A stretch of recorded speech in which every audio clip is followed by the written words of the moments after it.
Hello, welcome back to my channel with my guinea pig singing in the background. It's not a video unless my guinea pigs are singing. Alright, so in today's video I actually want to introduce my 2022 TBR game. I'm going to retire the Roulette, and I'm going to show you guys and explain to you my new TBR game. So I've been wanting to do this kind of game differently than I actually looked on YouTube and looked up if anyone was doing it, but the last person who did it, she did it way differently than how I'm going to do it, and she hasn't posted in 3 years, so that's okay. So I got a casino kit. So this is gonna be the board, and it's blackjack, not blackjack, roulette. So I'm gonna use 4 different colored chips that came with the set, which is white, black, blue, and red. So what I'll be doing is I'll be spinning the spinner, and I'm gonna pick 4 books, and from the 4 books will be I'll place a bet with the chips. Then whatever number pops up, then I will choose the number. So say I place a bet, I'm gonna probably just do odd, even, black, and red for now for the first trial run and see how I feel about it. But yeah, that's how we're gonna do it. So I'm gonna pick 4 books now. I hope that kind of explains my book roulette, and let's get started. Okay, so blue chip, the Southern's Book Club Guide to Slaying Vampires. Black chip, 1 by 1. White chip, The Shining Girls by Lauren Beeks. And red chip is Bastard Out of Carolina by Dorothy Allison. I just randomly picked books, so that's how we're gonna do it. So place the chips down and let's spin. First choice, red 32. Red 32, so I can pick the red book or the even book.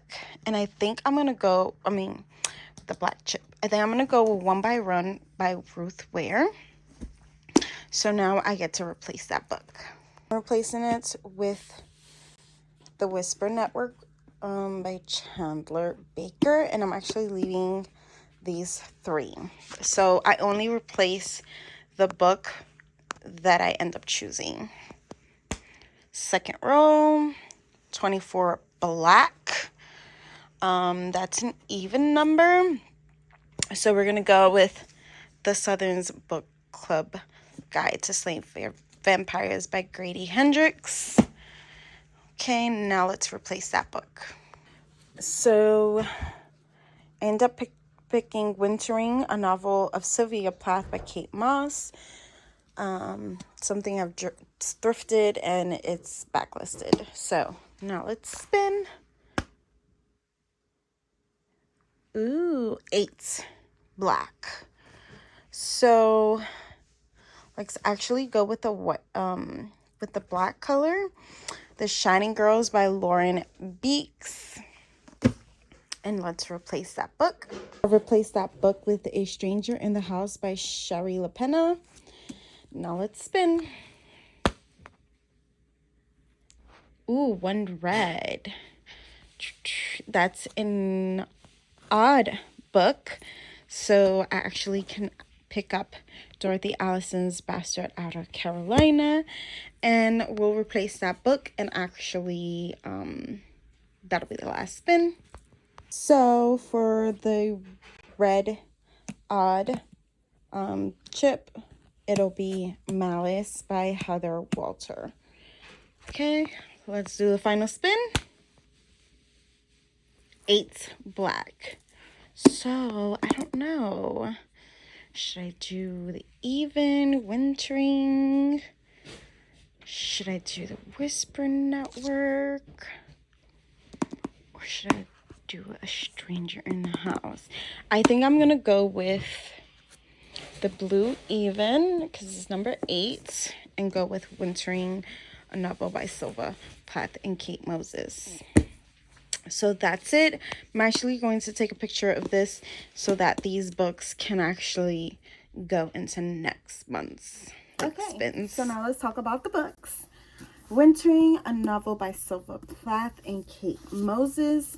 So it says, Wintering is the story of a woman forging a new life for herself after her marriage has foundered.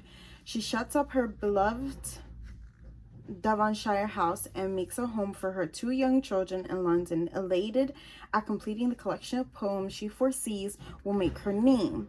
It is also the story of a woman struggling to maintain her mental equilibrium, to absorb the pain of her husband's betrayal, and to resist her mother's engulfing love.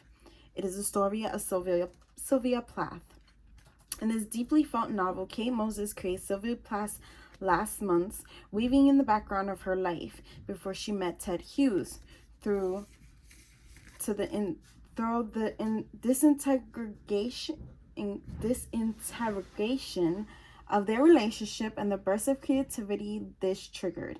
It is inspired by Plath's original ordering and selection of poems in Ariel, which begins with the word love and ends with spring.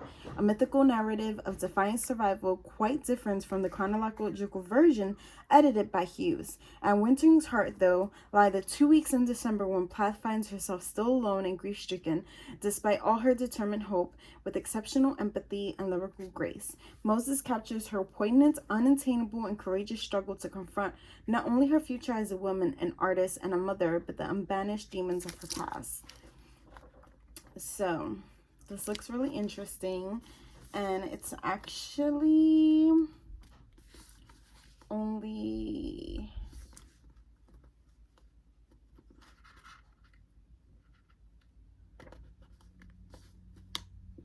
$283 pages.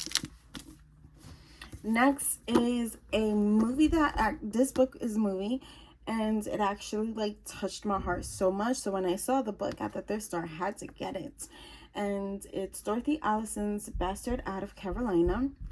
So in Greenville County, South Carolina, is a wild, lush place of black walnut trees and weeping willows. A sweet tea served on shaded porches. It is also home to the Boatwright family, rough-hewn men who drink hard and shoot up each other's trucks. An indomitable woman who marry young and age all too quickly.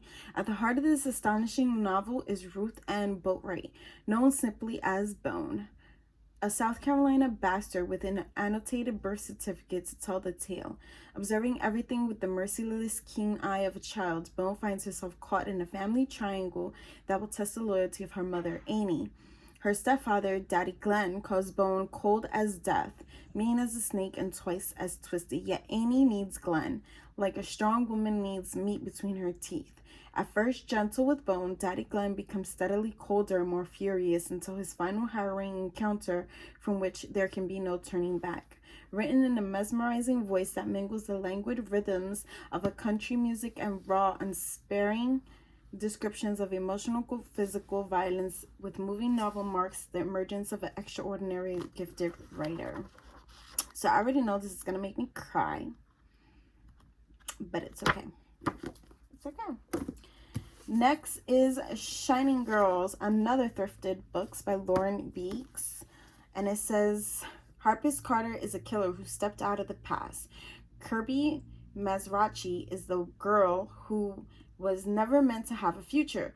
Kirby's the last shining girl, one of the bright young women burning with potential who lives Harper is destined to snuff out after he stumbles on a house of Depression-era Chicago that opens onto other times. At the urging of the house, Harper inserts herself into the lives of the shining girls, waiting for the perfect moment to strike. He's the ultimate hunter, vanishing into another time after each murder untraceable, until one of his victims survives. Determined to bring her would-be killer to justice, Kirby joins the Chicago Sun-Times to work with the ex-homicide reporter Dan Velasquez, who covered her case.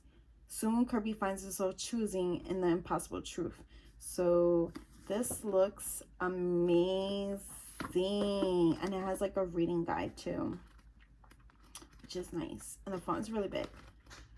This looks like it'll be a quick read. It is actually only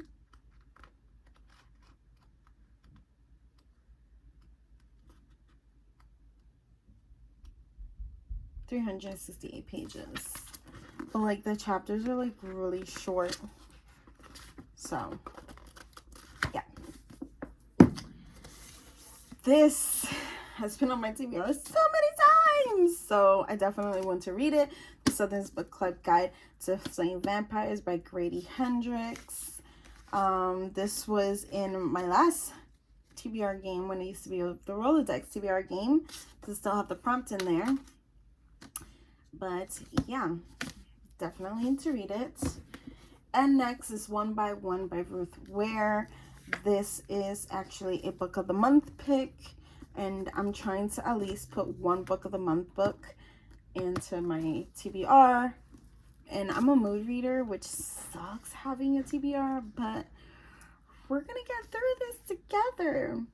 And it says, getting snowed in at a luxurious rustic ski chalet high in the French Alps doesn't sound like the worst problem in the world, especially when there's a breathtaking vista, a full-service chef and a housekeeper, a cozy fire to keep you warm and others to keep you company, unless that company happens to be 8 coworkers, each with something to gain, something to lose, and something to hide. When the co-founder of Snoop, a trendy London-based tech startup, organizes a week-long trip for the team in the French Alps, it starts out as a corporate retreat like any other.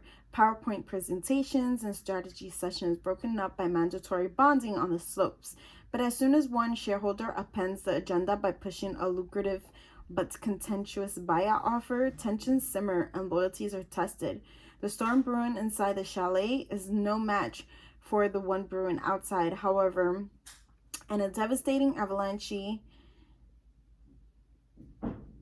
leaves the group cut off by all access to the outside world. Even worse, one snooper hadn't made it back from the slopes when the avalanche hit.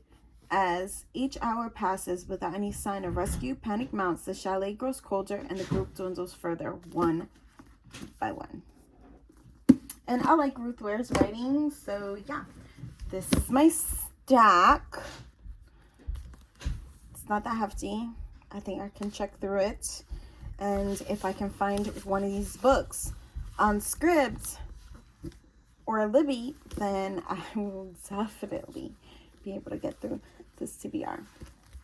So, yeah, here you go. That's the book stack.